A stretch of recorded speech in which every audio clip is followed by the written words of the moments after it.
तो आपको बस इतना करना है, जब आप रात को सोने लगे, सोते समय सच्चे दिल से उस परमपिता परमेश्वर को याद करें। याद करते समय उस समय सिर्फ और सिर्फ उसी का ध्यान होना चाहिए। उसकी याद में ऐसे खो जाएं जैसे एक बच्चा अपनी माँ की गोद में जाकर सब प्रकार के दुख भूल जाता है। वो आनंद का अनुभव करें, उससे जुड़ के उससे प्रार्थना करें, हे प्रभु आपके चरणों में सत सत प्रणाम है, सत सत नमन है, कोटि कोटि नमन है। हे प्रभु ये जीवन आपका ही दिया हुआ है, मैं आपके बगैर कुछ नहीं हूँ प्रभु। हे प्रभु मैं आपके अधीन हूँ, आप मुझे जैसा नचाना चाहें मैं वैसे ही नाचने के लिए तैयार हूँ।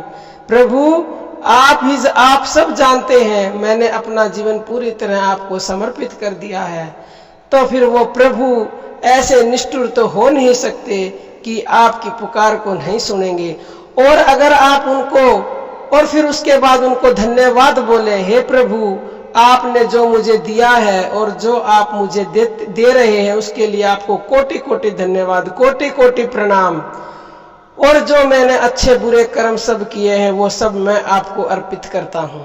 और ये कह के अगर आप सो जाते हैं, अगर दिन में आपने कोई भी बुरा काम भी गलती से कर लिया तो उसका फल आपको नहीं मिलेगा। अच्छे बुरे सब पापों से छुटकर आपको उस भगवान की प्राप्ति होगी, हर चीज की प्राप्ति होगी। और लास्ट समय में फिर आप उस भगवान को ही प्राप्त होंगे, क्योंकि वो भगवान श्री कृष्ण ने कहा भी है कि जो मुझे हृदय से याद करता है मैं उसी का होकर रह जाता हूँ।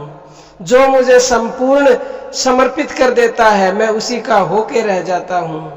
और अगर आप ये बोल के और सो गए, और सोने के बाद तो फिर क्या होता है, जब हम कोई बात को याद करते सोते हैं, कई बार आपने देखा भी होगा, कई बार हम किसी बुरी घटना को याद करके सोते हैं तो हमें बुरे ही ख्वाब आते हैं।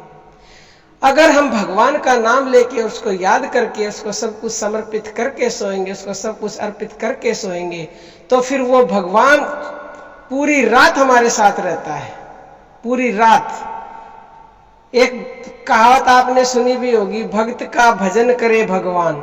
ये बात बिल्कुल सही है।